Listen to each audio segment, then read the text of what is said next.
All right, recording. So hi you guys, so welcome to my channel. I'm back with a new video, and you guys really enjoy these Andrew Tate reactions, so you requested me to check out more of him. So we're gonna watch a video called 10 minutes of Piers Morgan trying to set Andrew Tate up and failing. And I want to say another thing. When I react to Andrew Tate, it's so interesting because it's like it's two sides, and those two sides only. Like when I react to him and I disagree with him and I share my arguments, people get so mad at me saying how I'm wrong, I'm horrible, and this and that. And on the other side is like the previous video when I react to him, and I was just laughing with him at jokes. Then people say, oh, how can you react to him? He's such a horrible person, bad role model, this and that. Like it just shows that you can never really make people happy and please them. Like I got pretty thick skins, I can handle the comments and everything, and I'm putting myself out there reacting to it, so it don't really bothers me. But it's just interesting to see how extreme people are. Like you're either with us, or if you're not with us, you're against us. Like you cannot just think differently on different parts and just share your opinion around it. And they just want you to agree 100% with everything he say, or if you disagree then you're against us. And yeah, it's just interesting. But I'm gonna stop rambling. Let's get straight into this video and see what they talking about. Alrighty, let's see. Shouldn't young men, though, all aspire to be like you? Should young men aspire to work very hard, have no criminal record, become multimillionaires, protect and provide for the women close to them, be sovereign so they can stand up and have their own points of view in face of cancellation, be able to not be mentally intimidated when they go on national TV and there's traps set up for them? Yeah, I believe that confident, strong men who stand up and protect and provide for women are a good thing for the world and a good force for the world. And I don't think that I put a magic spell on anybody. I think there's a whole bunch of men in the world who understands my value. And if men grow up to be like me, you're gonna have a whole bunch of people with no criminal record, dedicated athletes who protect and provide for the people close to them, are fantastic for the economy. And I'm certainly not the worst influence out here, Piers. You have Lil Nas twerking on the devil on music videos, which our children I heard about this, but I never actually seen it. Are digesting. You have drill artists singing about stabbing people to death in the middle of a knife crime epidemic. You have rabid psychopaths on whether the right or the left announcing violence on the other side. You have all these insanities in the world. And because I sit here and say, yeah, perhaps, now you've laid it out and it offended you, I understand. I didn't say it offended me. Okay, cool. I just read you the things. You read things that you said they could be offensive, and some people are offended. Well, some people definitely were offended. Absolutely. That's fine. And honestly, I think some of the things you said were genuinely offensive and misogynist. Okay, so they offended you. Like I said earlier, so they offended you, no, which is fine. I said they offended you, you interrupted me, and now you're saying they offended you, which is fine. But the point I'm trying to make is this: I'm not the devil. There are certainly worse people than me, and I don't disagree and they exist. With that. And I'm saying that my core tenets for the people who don't understand me are self-accountability, so I'm accountable for everything I've ever said. People hate accountability. My core tenets are responsibility, so I'm responsible for everything I've said.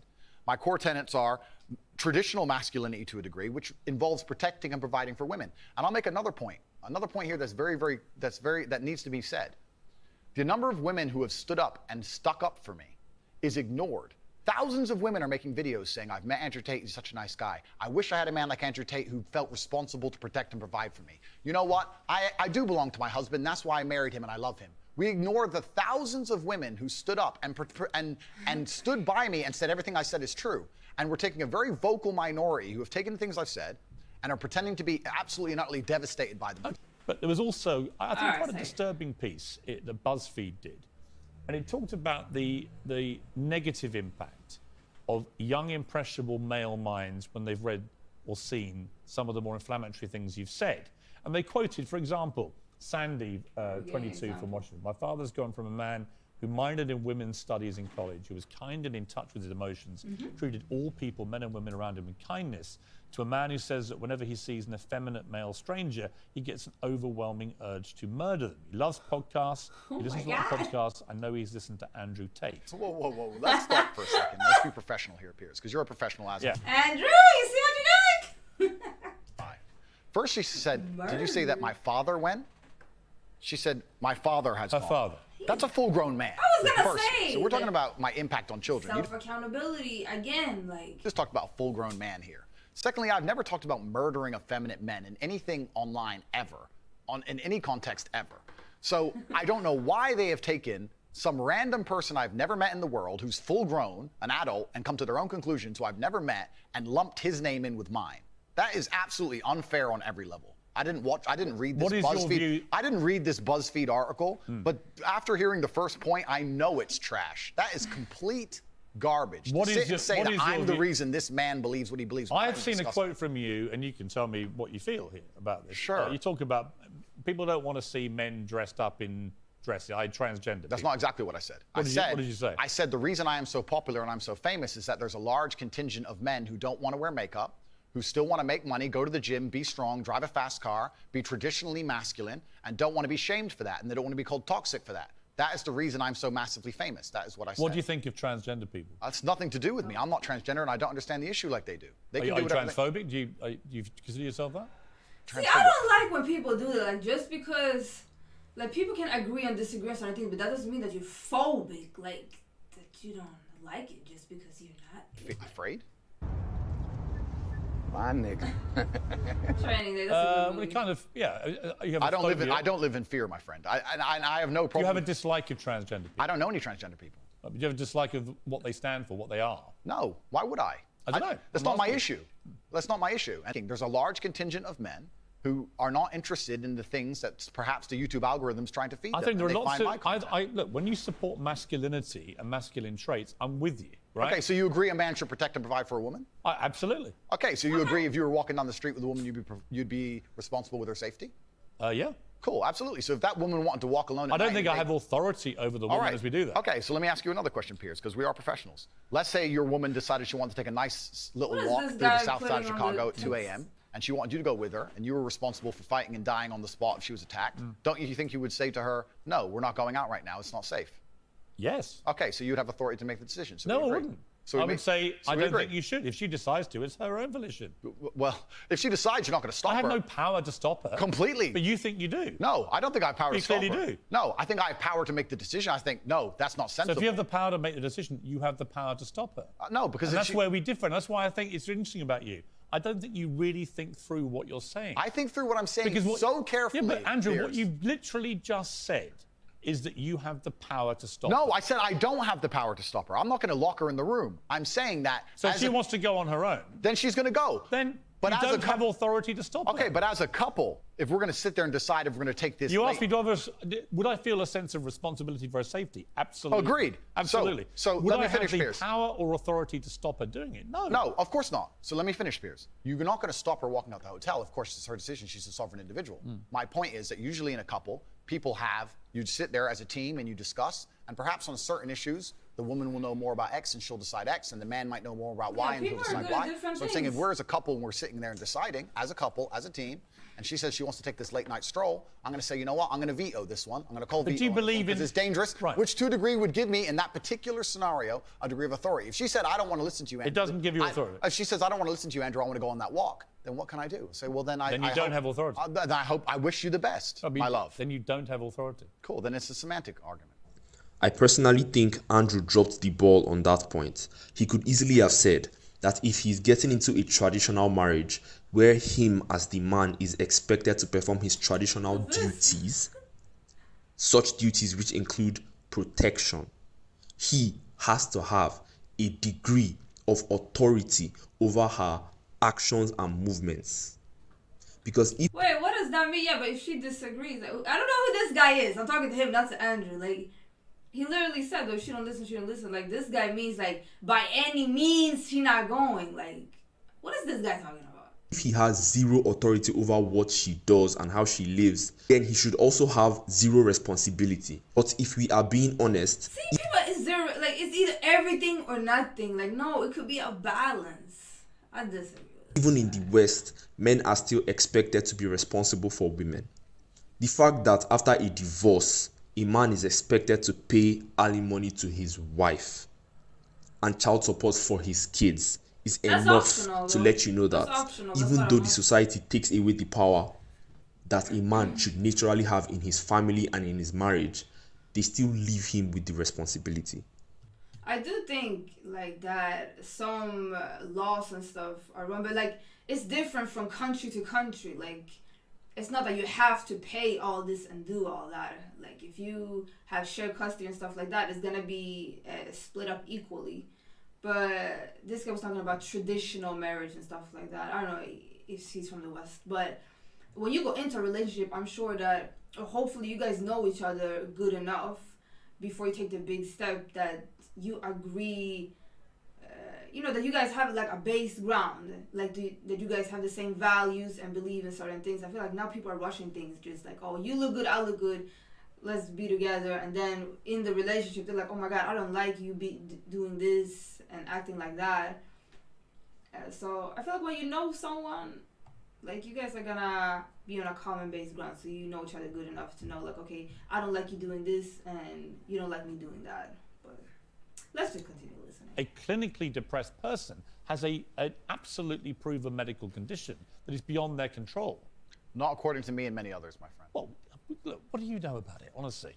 I know. You're not a doctor, are you? Not trained, are you? I'm not a doctor. You're not a psychiatrist. You're none of those things. If you feel depressed, I disagree that you cannot affect it and change your life and take control and fix yourself and feel happier. I disagree with that. Do you think? I refuse to accept that there are people out there who cannot become happy, contented individuals. I refuse to accept we live in a world where God has created people who, no matter how hard they work and how good their life becomes, can't be happy. I don't accept that. I accept that the universe is a very giving place and that God loves all of us. And if you try your best and you work hard, you can become a better person. And I also will argue with you, and I'll counter the point, that you sitting here on your platform telling people they have clinical depression, there's nothing they can do about it, is far more dangerous. Okay, well then, if they have clinical depression... Why do you misquote me? No, I would argue the point that if somebody has depression of any kind, whether it's clinical, whether it exists or not, whether they feel depressed or not, whatever, that taking control of their life, taking personal responsibility and working hard is always going to be the positive, best thing they can possibly do for their life going forward. How positive is it?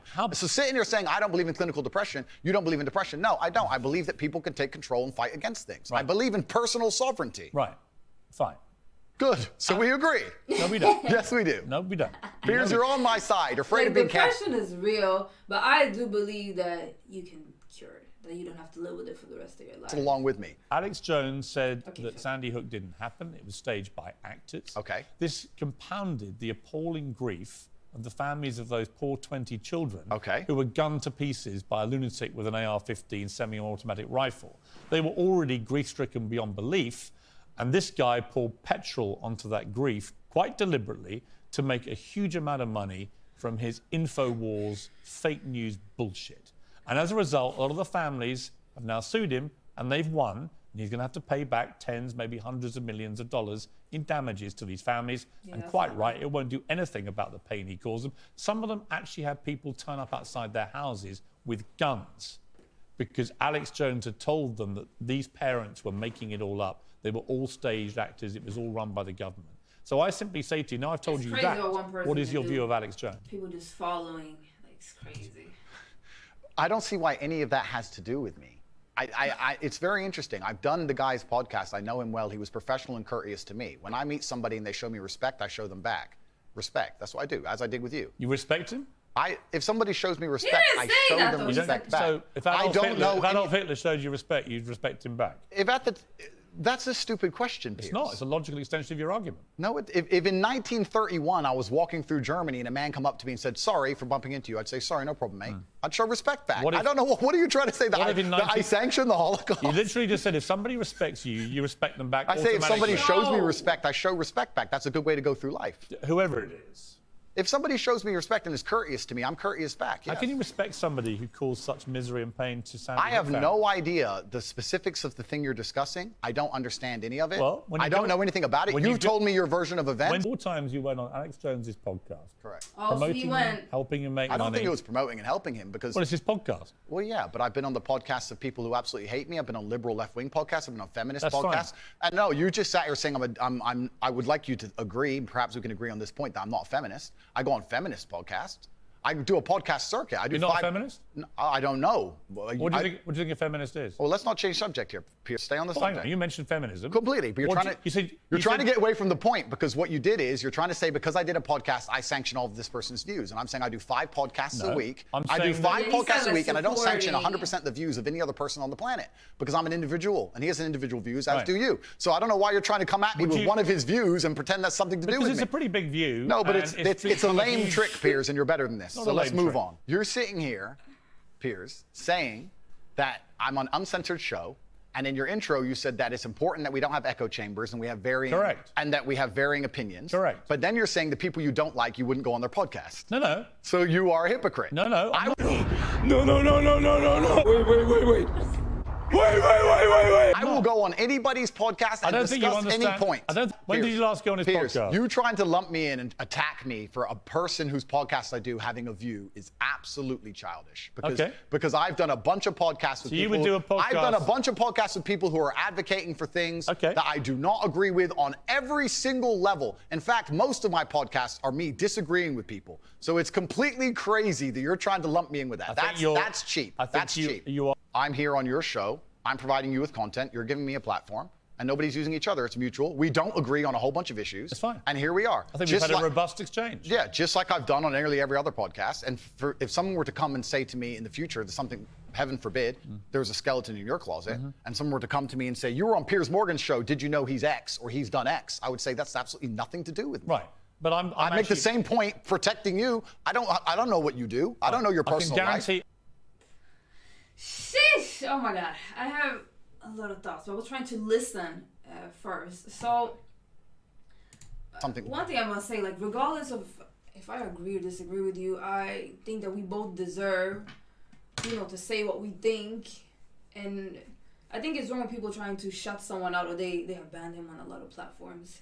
Because I disagree with a lot of things that he say, but I respect him because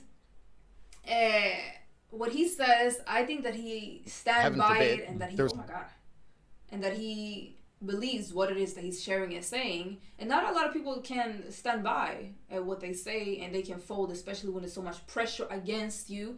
But he doesn't. So I respect that he's standing by what he's saying and sharing. But it definitely had big consequences. And then also people don't like accountability. Like, if you say something and then people go and do crazy things and behave bad and stuff like that, like, how much is it his responsibility? Because he have a big platform, and grown people are just so lost that they would just do stupid things because of what another grown man is saying. So yeah, I definitely think that people need to take more accountability for their own actions and not blame it on someone else said this and that, and society, media, and all that, because it's always gonna be things around us, like online and magazines and stuff like that. And also, he said like that Alex Jones, that he's spreading fake news and stuff like that. But then at the same time, we accepting other media platforms that are spreading gossip and false things, but that's okay. Yeah, you just have to be politically correct these days, and I think it's wrong when it's so one-sided. I don't like it at all. Like, even if I totally disagree with it, I feel like, especially we live in a Western society where we are able to express what we think, and people are still trying to shut you down because it's only one way that's right.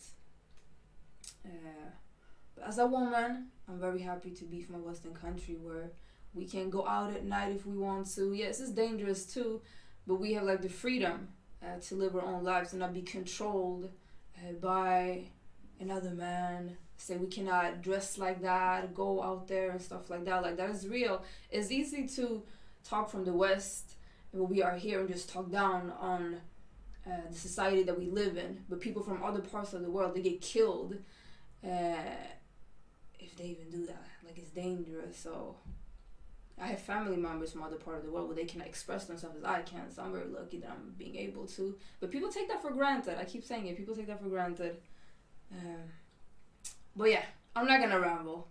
It's a lot of interesting topics that we can discuss, and around Andrew Tate as well. But I will end it right here. I hope you guys enjoyed. Share your opinion down below if you have one, and hopefully I'll see you guys in another video. Appreciate you watching. Bye.